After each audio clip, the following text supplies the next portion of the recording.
The most dangerous people wear innocent faces. Not every threat in your life announces itself with rage or violence. Some wear smiles. Some speak softly. Some even help you. But underneath their charm lies something far more sinister than open hostility, hidden motives and disguised manipulation. The most dangerous people are not those who openly hate you. They are the ones who drain you while pretending to love you. They destroy your confidence while calling it support. They twist your empathy into chains that bind you to their dysfunction. And the worst part? They often have no idea they're doing it, because they've never dared to face their own shadow. Brain Jung's warning, the shadow behind the smile. Carl Jung, the legendary Swiss psychiatrist and father of analytical psychology, introduced a radical concept that still shakes modern psychology to its core. Every person wears a mask, what he called the persona, and behind it lies the shadow, the dark, repressed aspects of the self. The shadow is not necessarily evil. But when it's ignored or denied, it festers. And eventually, it erupts into the external world, often through unconscious behavior, manipulation, projection, emotional sabotage. Jung believed that some people, instead of integrating their shadow, bury it so deeply they become unaware of the destruction they cause in others' lives. These are the personalities we must learn to recognize, not with fear, but with clarity. Here are the 6 hidden personality types Jung would have warned you never to blindly trust. 1. Gear the chronic victim, the weaponized wound. At first, they seem fragile. Soft-spoken. Damaged. You want to help. You feel their pain. But that's exactly the trap. This person never takes responsibility. Everything bad happens to them. They live in permanent crisis mode, sick, broke, betrayed, misunderstood, always due to someone else's actions. You feel like their savior. Until you realize you've become their emotional crutch, their unpaid therapist, their life manager. Jung saw this as an unconscious manipulation tactic. They use victimhood as currency, trading suffering for control. Their pain isn't meant to be healed, it's meant to be leveraged. The more you give, the more they need. And if you ever set a boundary, suddenly you become the villain who abandoned them. 2. The charming mirror, the master of reflection, not connection. This person is magnetic. They get you. They say all the right things. They nod in all the right places. They seem like the perfect friend, partner, or mentor. But after a while, you realize something chilling. You have no idea who they really are. Why? Because they never show you. They've built their entire identity around mirroring others, reflecting back your interests, your values, your emotional tone. They're a social shapeshifter who hides emptiness behind flattery. Jung warned about the danger of becoming too attached to your persona. When the mirror becomes the mask, authenticity dies, and so does accountability. These people don't betray you directly. They vanish when the performance no longer serves them. Or worse, they flip, turning their charm into quiet sabotage once they lose control. 3. Syringe the passive-aggressive enabler, the silent saboteur. This person sounds supportive. Their words are laced with concern. They always come across as calm, wise, rational. But listen closely. They never uplift. They subtly cast doubt. They warn you not to get too ambitious, caution you not to set yourself up for failure. What they're really doing is projecting their own fears and limitations onto you. They are the emotional equivalent of erosion, not a storm, but a slow wearing down of your belief in yourself. Over time, their advice becomes your inner critic. And by the time you notice, your confidence has already been dismantled. They don't want you to fall, they just don't want you to fly higher than them. 4. First place medal, the secret competitor, the friend who keeps score. They celebrate you, but you can feel something is off. They clap, but there's tension in their smile. They cheer you on, only to follow up with a story about how they did it better. To Jung, This is the result of unconscious inferiority. The secret competitor doesn't want to beat the world. They want to beat you. And since they can't admit that, even to themselves, they do it sideways. They minimize your wins, subtly boast their own, or question whether you deserve your success. They don't need you to fail, but your success triggers their hidden shame. And until they heal it, they will always see you as a mirror of what they lack, not a friend. 5. The spiritual narcissist, the guru with a god complex. This one is particularly dangerous because they look evolved. They use the language of healing, quote Eckhart Tolle and Rumi, speak of energy and alignment. But Jung would call this a split psyche. They have fused with their spiritual persona, using it as a shield for their unprocessed ego. They don't argue, they condescend. They don't disagree, they observe your unhealed wounds. Every conflict becomes proof of your lower vibration and their inner peace. They dominate not through volume, but through subtle hierarchy. They are always above you, and your emotions are proof of your work still to be done. You will find yourself self-censoring, doubting your instincts, and apologizing for your humanity, all while they bask in their spiritual superiority.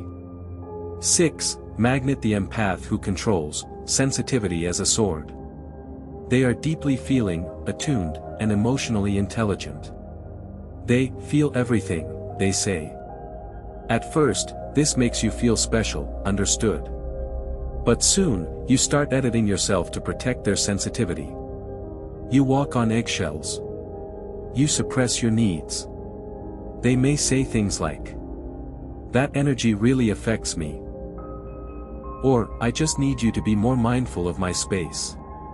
And suddenly, your emotions become the threat. Your assertiveness becomes aggression. Your truth becomes too much. Jung believed this kind of behavior stems from projected chaos. These individuals can't regulate their internal world, so they demand the external world shape itself around their pain. It's not connection they want, it's emotional control. And when you fail to provide it, they will accuse, withdraw, or guilt-trip you into compliance. Magnifying glass tilted left the common thread, the rejected self. Each of these dangerous personalities shares one root problem: disconnection from the shadow. When someone refuses to face their own darkness, they push it onto others. They twist love into control, compassion into guilt, support into sabotage. But here's the hard truth Jung wanted us all to face. If you keep attracting these types, it's not just about them. It's about what inside you allows them to stay. Unlock the way forward. Integrate your shadow, reclaim your power. You don't need to become cold or paranoid. You need to become whole. Jung believed that the only way to stop being manipulated is to integrate the very traits you were told to hide: your anger, your instincts, your truth. Here's how you do that. 1. Audit your circle. Who drains you? Who do you always have to explain yourself to? Who leaves you more confused than clear after every conversation? Let them go. Without guilt. Protect your peace like it's sacred. 2. Let your shadow speak. Stop trying to be the nice version of yourself 24/7. Say no. Call out manipulation. Defend your space. Your shadow isn't evil, it's the guard dog of your soul. Let it speak. 3. Trust what you felt early on. You felt it the first time, the weird energy, the subtle red flag, the emotional pressure. That wasn't paranoia. That was pattern recognition. Start listening to it. 4. Stop explaining yourself. Real respect doesn't require long explanations. People who truly care will understand your boundaries without a speech. If someone demands emotional proof every time you set a limit, it's because they benefit from crossing it. Final word: become impossible to manipulate. Carl Jung didn't want you to become fearful, he wanted you to become fearless in your self-awareness. He didn't teach shadow work so you could walk around paranoid, looking for enemies in every smile or doubting every act of kindness. He taught it so you could finally reclaim your power from the inside out. Because the truth is, the more disconnected you are from your own truth, your own instincts, your own suppressed emotions, the easier you are to control. Not by force, but by subtle influence. And that's exactly how manipulators operate. They don't always use threats. They use guilt. They use flattery. They use your silence, your shame, and your desire to be seen as good against you. But here's the secret. The moment you make peace with your shadow, their power over you dissolves. Brain what it means to face the shadow. To face your shadow doesn't mean becoming ruthless or unkind. It means becoming whole. It means you no longer split yourself into acceptable and unacceptable parts. You no longer repress your anger until it explodes. You no longer silence your instincts to avoid discomfort. You no longer overgive, over-explain, or overstay where your soul is not respected. When you face the parts of yourself you were once taught to hide, your rage, your boundaries, your raw intuition, you become deeply rooted. You develop what Jung called psychic integrity, your inner self becomes aligned, connected, unshakable. Manipulation only thrives where there is inner conflict. It dies in the presence of self-clarity. Fire you stop attracting what wounds you. One of the hardest truths to accept is this. You don't attract what you want. You attract what you are unconsciously aligned with. If you constantly attract emotional leeches, victims, narcissists, and control freaks, there's something within you that still believes it must tolerate that energy. Maybe you still believe that your worth is tied to being needed. Maybe you still fear confrontation, so you attract those who test your boundaries. Maybe you crave validation, so you fall for the charmers and performers. But when you do the deep work of integrating your shadow, that magnetic pull disappears. You stop attracting people who wound you, because you're no longer a match for dysfunction. You stop giving second chances to people who show you their true colors the first time. You stop holding the door open for energy vampires and emotional manipulators. You raise your internal frequency. And when your frequency shifts, your circle naturally changes. You stop tolerating what drains you. The integrated self is not a people pleaser. It's not addicted to being liked.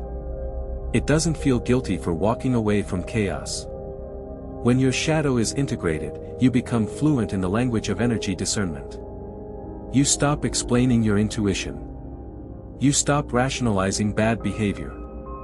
You stop tolerating people who need to be managed, fixed, or rescued. You realize that your emotional energy is sacred. Instead of waiting until you're burnt out or broken down, you walk away early. You trust the tension in your body. You act on the first red flag instead of waiting for the third. You start living from alignment, not obligation. Flex biceps, you stop fearing rejection. Here's the trap most people don't see. If you are afraid of being rejected, you will always bend to be accepted. And in that bending, you lose your center. You become a version of yourself that manipulators find easy to mold, because you'll silence your truth just to belong. But when you stop rejecting yourself, the fear of external rejection loses its power. You stop fearing being too much. You stop apologizing for being clear. You stop editing yourself to stay in rooms where your soul feels unwelcome. Because your worth no longer depends on being chosen. Your worth comes from choosing yourself. Jung said it best. The privilege of a lifetime is to become who you truly are. That includes the raw, untamed, intuitive, grounded version of you. The one who doesn't shrink. The one who doesn't perform. The one who speaks even when their voice shakes. Man, in lotus position you become what no manipulator can reach. Most manipulators thrive on uncertainty, your uncertainty. They need you to second-guess yourself. They rely on your hesitation, your need for approval, your discomfort with conflict. But when you are whole, when your light and your shadow sit at the same table, they can't find a crack to slither through. You don't fall for flattery, because you know your own worth. You don't cave under guilt, because you're clear on your boundaries. You don't react emotionally, because you see the manipulation for what it is, a distraction from your truth. You become immune to gaslighting, because you don't outsource your reality to others. You stop being emotionally blackmailed, because you no longer see yourself as responsible for managing others' feelings. You don't just look confident, you are confident, because your self-trust has been forged in the fire of inner work. Final integration, self-respect is the ultimate protection. It's not enough to recognize dangerous people. You must also recognize the parts of you that invite them in, excuse them, and keep them close. That's what shadow work is about. It's not about shame, it's about liberation. It's not about judgment, it's about clarity. You don't become cold, you become conscious. You don't become bitter, you become discerning. You don't become hard, you become impenetrable.